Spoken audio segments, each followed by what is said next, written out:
part 2 on quick overview of Proverbs.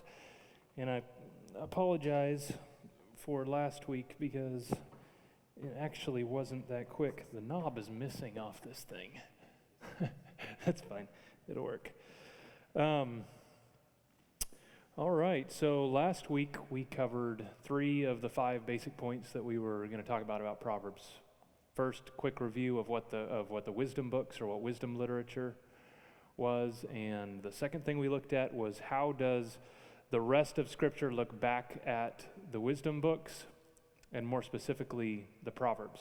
And so we cross-referenced some different Proverbs, and then finally we spent the bulk of our time looking at this thing called Chokhmah or Sophia in Hebrew and Greek, which we're really looking at more as wisdom from above, and contrasted that wisdom from above with worldly wisdom. And for anyone who wasn't here last week, reading the 3rd chapter in the book of James shines a lot of light specifically on this contrast. Like you see this wisdom from above contrasted with earthly and worldly wisdom. And just what a massive difference there is between knowledge and comprehension and spiritual wealth and richness and understanding in our relationship with Christ, and how much we are just receivers on that spectrum, receivers on the spectrum of wisdom. And I've just continued to contemplate that mystery of the revelation aspect of wisdom from above, and how we're receivers of that. And it's amazing when you start looking, when something's on your mind and you read the Word, you start picking up on things that you've missed so often. And just this morning, I was reading in Matthew chapter 13, and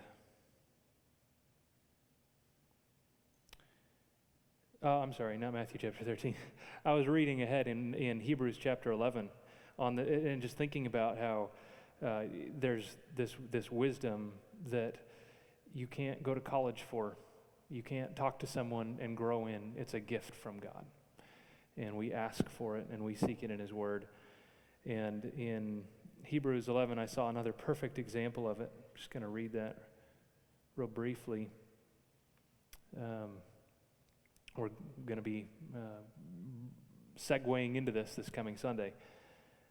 But it says here, and through faith, and by faith Abel offered to God a more acceptable sacrifice than Cain. I'm sorry, back up, getting ahead of myself. Verse 1, now faith is the assurance of things hoped for, the conviction of things not seen. For by it the people of old received their commendation. By faith we understand that the universe was created by the Word of God. Isn't that interesting? It's counterintuitive. By faith, we understand that the universe was created by God. Logic would say, we understand that the universe was created by God, therefore we have faith. The author of Hebrews says we have faith, therefore we understand that the universe is created by God. So there, this understanding is not a prerequisite to revelation or to faith or to wisdom from above. Understanding is the fruit of revelation and wisdom from above.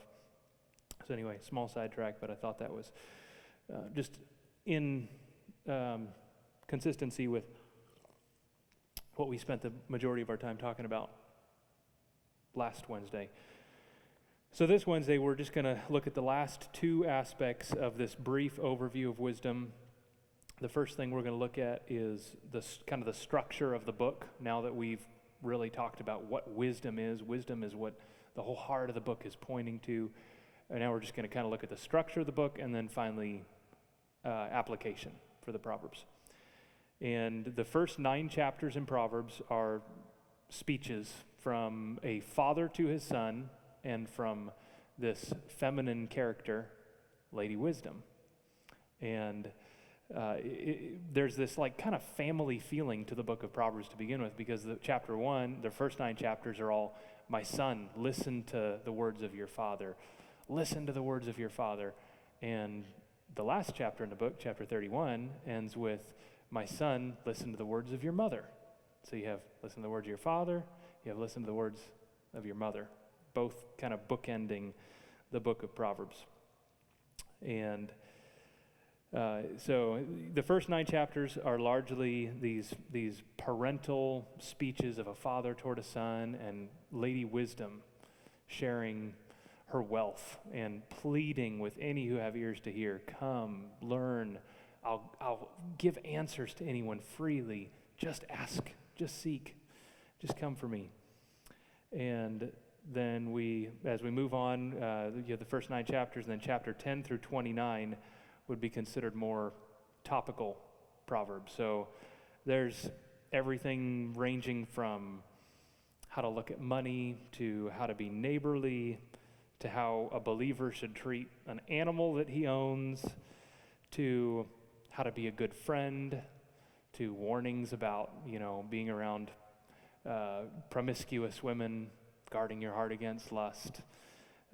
Still, wisdom is the theme throughout all of Proverbs. So 1 through 9, these speeches from a father to a son, and these speeches from Lady Wisdom. And then 10 through 29, you have these much more topical, bite-sized Proverbs. And then the last 2 chapters in Proverbs are written by 2 different dudes. One's named Agur, and one's named Lemuel. And I'm going to kind of make a case that they're all Solomon.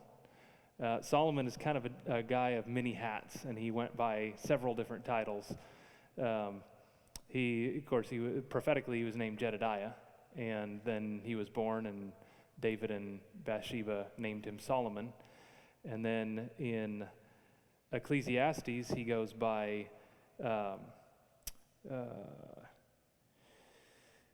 Kohelet, which we interpret as preacher or teacher. But in these 2, in chapters 30 and 31, we see just some really rich examples of theology and a neat step back from the main narrative of Proverbs.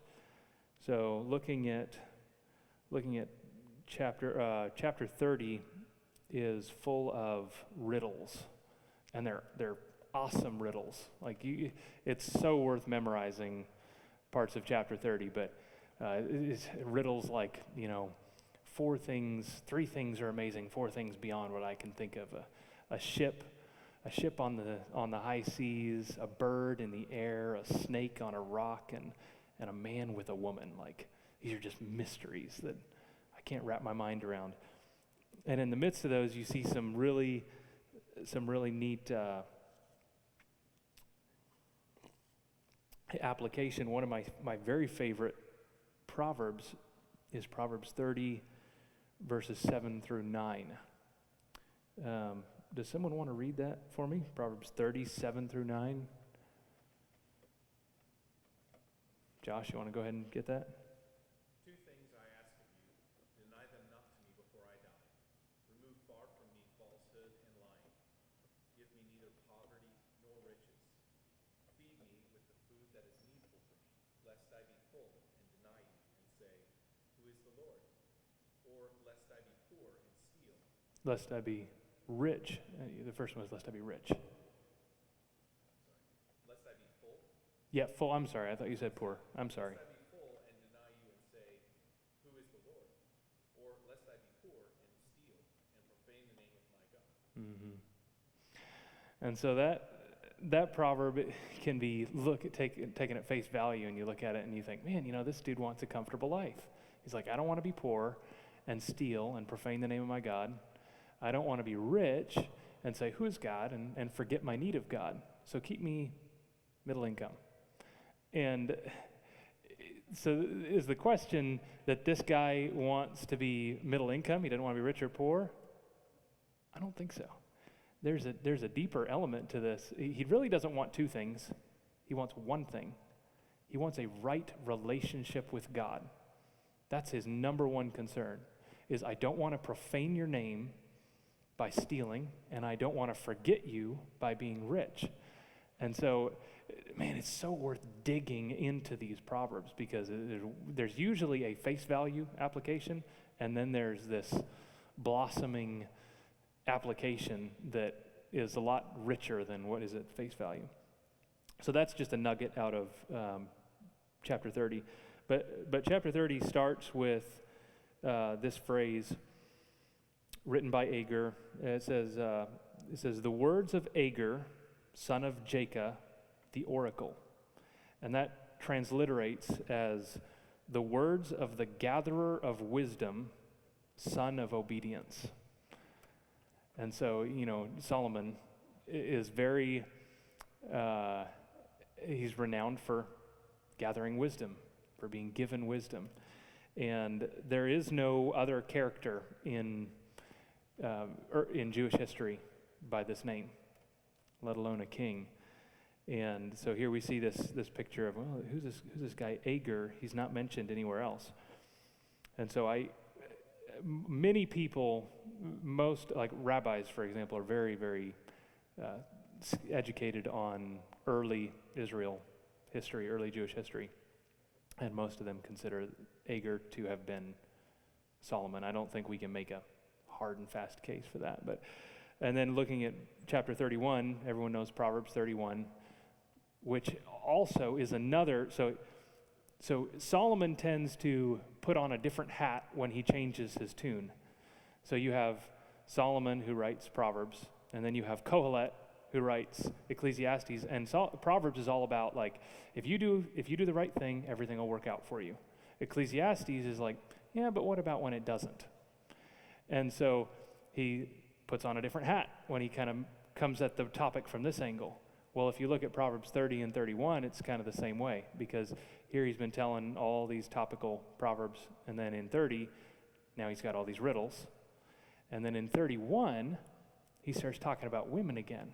And there's 3 women in Proverbs.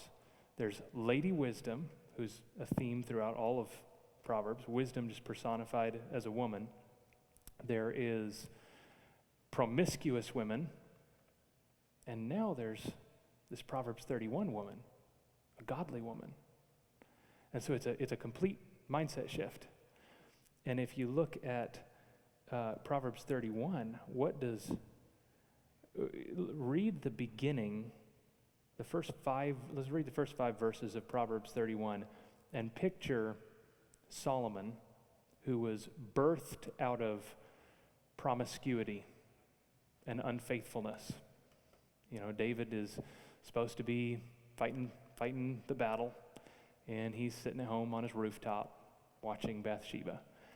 And so Solomon, of course, their child died, but Bathsheba was Solomon's mother. And so presumably, if this is Solomon, listen to the first 5 verses of Proverbs 31. The words of King Lemuel, and there's no record of a King Lemuel. The words of King Lemuel, an oracle that his mother taught him. So this is another mindset shift. What are you doing, my son? What are you doing, son of my womb? What are you doing, son of my vows? So here David is breaching his vows with Bathsheba. And so Bathsheba and David's... I'm sorry, let me back up, getting ahead of myself a little bit.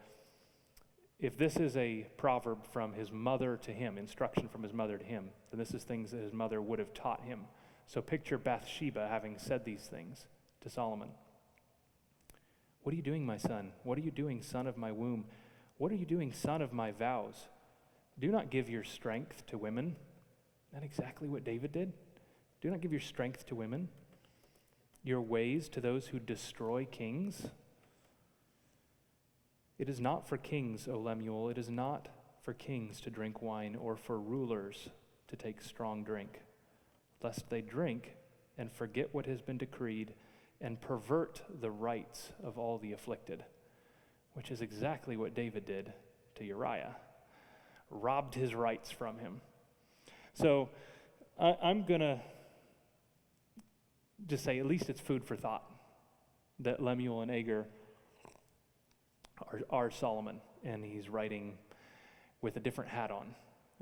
Not going to say that that's fact, but I'm just going to assert, hey, it's worth thinking about. If you look at Proverbs 31, really fits with that thread. So first 9 chapters, speeches from a father to a son, speeches from Lady Wisdom to a son, chapters 10 through 29, topical Proverbs, chapter 30, riddles, and chapter 31, a godly woman, and written by Lemuel. So that leads us to application. And there's a bunch of different Proverbs and a bunch of different ways to apply them. So we're just going to kind of look at a couple. And one analogy that I've heard used for Proverbs before is it's like a pocket of change.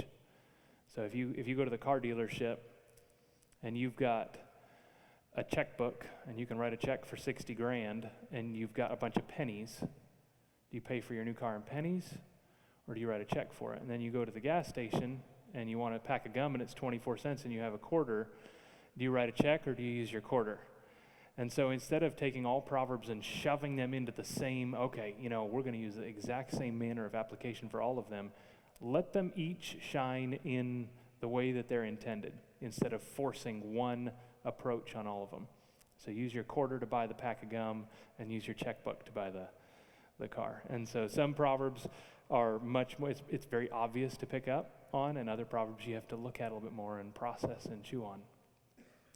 So before I start kind of going through some different Proverbs and how to maybe apply them, what are some of y'all's favorite Proverbs that have been helpful to you? Or, just feel free to share. I assume nearly everyone has at least one proverb that they're passionate about.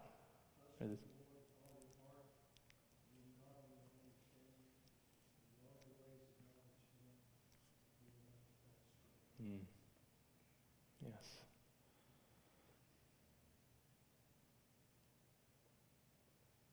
Any- Give instructions to a wise man, and he will be yet wiser. Teach a just man, and he will increase in learning. And why is that special to you? What's the application with that? That no matter which area in life you're in, young or old, be willing to learn from a young or old. Mm-hmm. Yeah. I like Proverbs 14:4. Where there are no oxen, the manger is clean, but abundant crops come by the strength of the ox. And for me, the application there is our lives are like the manger and the field, Yeah. and it's a lot more comfortable when there's no oxen there. It's clean. I don't have to muck the stalls. I don't have to worry about it smelling a certain way in there. But when you look out the window, there's nothing growing. And versus when you have some ox in your life, people in your life that are there to help you bear burdens and pull the plow of your life, you can look out the window when you're mucking the stall and see the budding Mm-hmm. fruit out there. So I just see that as a kind of coined a term of the abrasion principle. Yeah. There's definitely abrasiveness when it comes to living life with other people. The closer they're into your life, the more abrasive it can be, but there's a contrast to that of growth. So Mm-hmm. like that verse. Yeah, Proverbs are a lot like, I'm a gun guy, and Proverbs are a lot like guns. Like, you don't grab a 22 to go shoot a pig. Well, maybe if you're a good shot, you do. I'm not a good shot. I grab a 12 gauge with a slug to go shoot a pig. You don't grab a BB gun to go dove hunting. You grab a shotgun. And so Proverbs provide us with some really awesome ammo. But of course, my goal for this study was just that we would see the overarching aspect of Proverbs and then also see the double meaning that's in a lot of Proverbs. And yeah, there's so much just rich application. So we'll just start with a couple. So like I said, a lot of Proverbs have a double meaning. So for example, if you look at Proverbs 22, verse 11, it says, "He who loves purity of heart and whose speech is gracious will have the king as his friend." Does that remind you of anything? Anyone else say anything like that? If you're pure in heart, you'll have the King as your friend. Exactly, right out of the Beatitudes, man.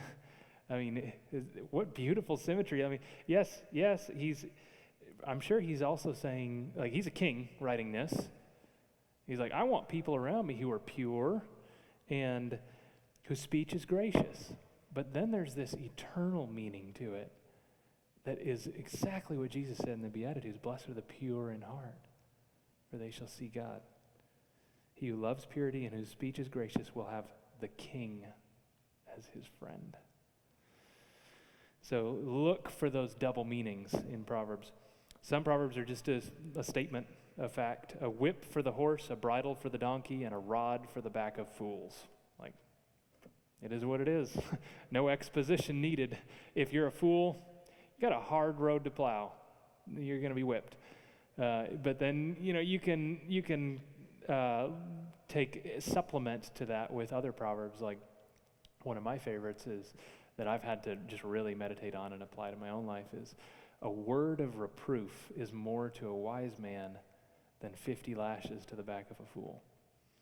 And that's been a deep conviction to me. It's like, man, you can beat a fool till you're blue in the face, but a single word of reproof to a wise man. And again, a wise man, what's a wise man?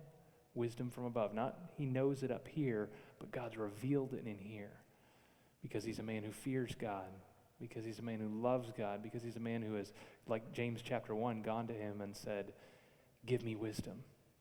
Asked in faith. So some are just a statement of fact. Others are exaggerations to prove a point or get the reader's attention. The eye that mocks a father and scorns to obey a mother will be picked out by the ravens of the valley and eaten by the vultures. So your eye's going to get picked out, and then a raven's going to drop it, and a vulture's going to grab it and eat it. That's pretty visceral right there. But it gets your attention. Respect your mother and father, otherwise you're going to be blind.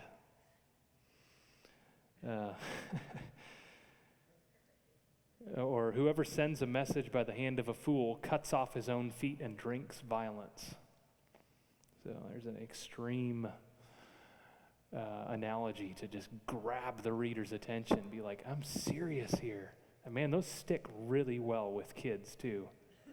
That's an excellent parenting material there. Some are an excellent exercise for finding balance in things. So another one of my favorites has always been answer a fool according to his folly. Answer not a fool lest you be like unto him. What? Which one? What do you want me to do? Answer him or not answer him? You say both, like in one breath. Answer a fool according to his folly. Answer not a fool lest you be like unto him. What do you want me to do? Well, both.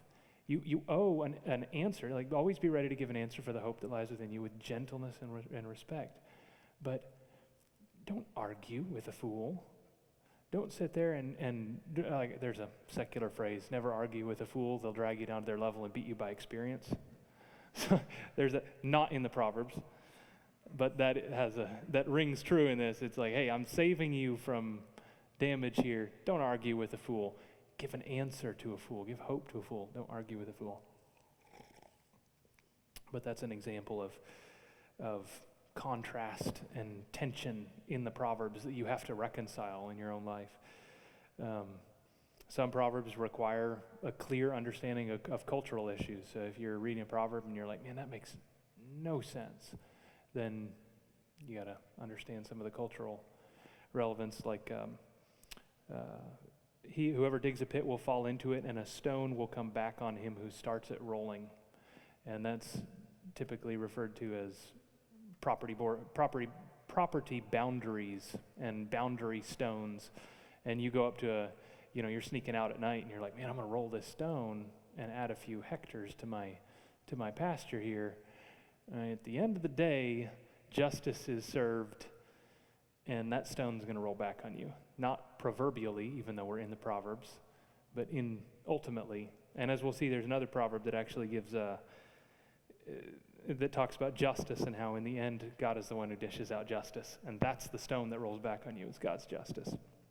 But that would be hard to understand if you didn't understand the culture at all in that time. I've rolled a rock many times and never had it roll back on me. So my head needs fixing, not God's word needs fixing.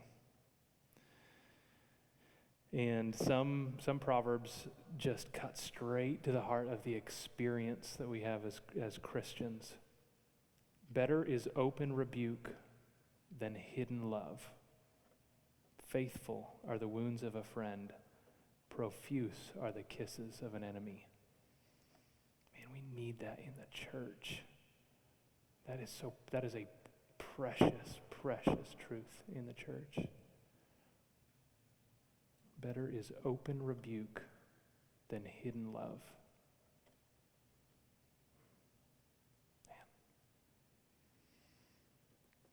Man. And some proverbs are just funny. It is what it is. Whoever blesses his neighbor with a loud voice, rising early in the morning, will be counted as cursing.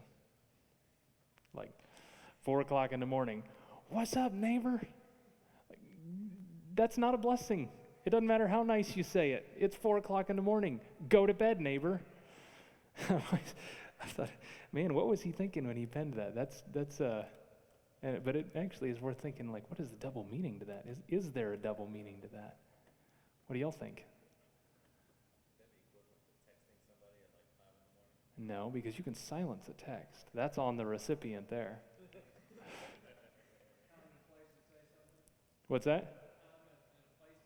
There you go. Yeah, there is a time and a place. Yep. Yeah. Proverbs 27:14.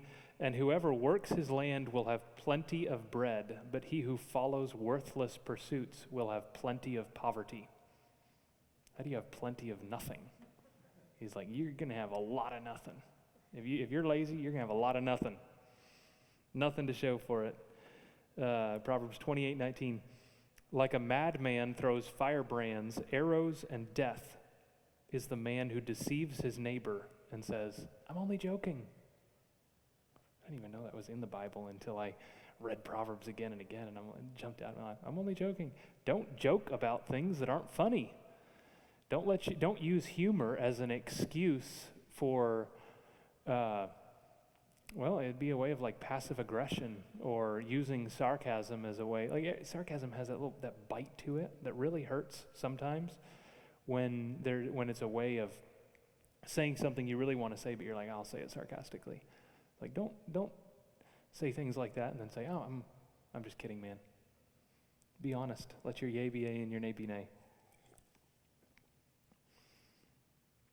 And then some proverbs are just dripping with worldview, relationship with Christ, theology and doctrine. Like Proverbs 27:19, as in water, face reflects face, so the heart of a man reflects the man. So your heart, he's saying, like when you look in water and you see your face, your heart is you. I've heard it kind of put another way, and that's no Christian is greater than he is in his closet.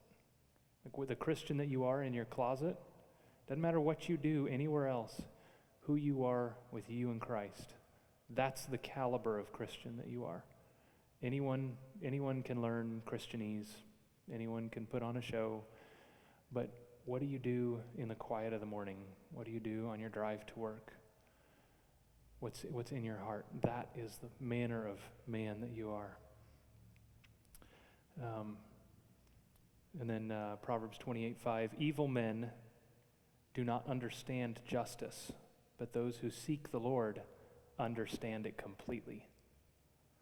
So evil men don't even understand justice, but if you seek the Lord, you understand justice completely. So it goes back to the rolling stone analogy. What about when your neighbor rolls a stone and it doesn't roll back on him? Is that proverb false? Did he get away? No, a wise man will understand justice completely. There's a long-term, Martin Luther King, one of his famous phrases is, the arc of history is long, but it swings towards justice. An arc of history might be your whole life, but in an eternal perspective, justice will be served. The stone will roll back on the one who rolled it. Proverbs 29:26. Many seek the face of a ruler, but it is from the Lord that a man gets justice.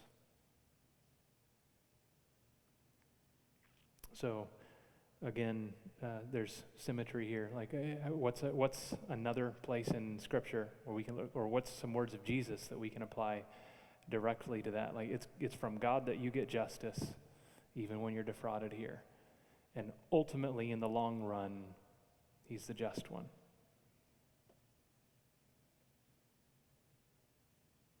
Many seek the face of a ruler, but it is from the Lord that a man gets justice. How about right back in the Beatitudes? Matthew 5, blessed are those who are persecuted for righteousness' sake, for theirs is the kingdom of heaven. So justice, if you're a Christian, you never have to worry about it. Never have to worry about justice. Isn't that a relief? Like, yes, we have a hand in our judicial system and in enforcing things, but where there's injustice that is beyond our realm of responsibility or control, we can rest.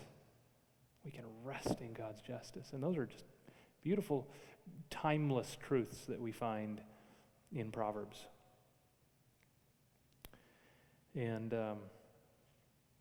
so, yeah, in a nutshell, man, that's Proverbs. Is you can't take one, like, oh man, every Proverbs is just an extreme derived to get your attention. No, you can't take one manner of interpretation and project it on all the Proverbs.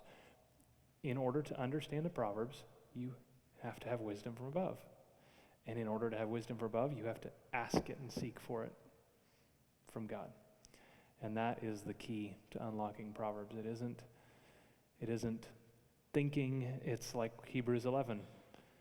It's by faith you understand that the world was created by God. This wisdom from above is a gift from God. Starts with the fear of God that gives you the tools to be able to grapple with the real heart application out of Proverbs. So, anyone else have any comments on Proverbs? Anything you want to share? We kind of breezed over pretty quick, and a lot of the fundamentals we talked about last week in terms of what wisdom is. But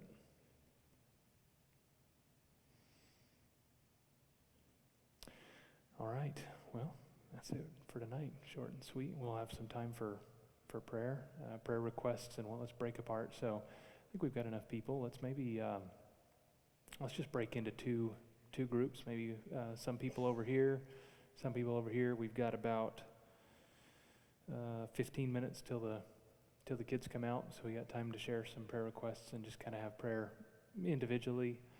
And then whenever y'all are done, just close and dismiss yourself.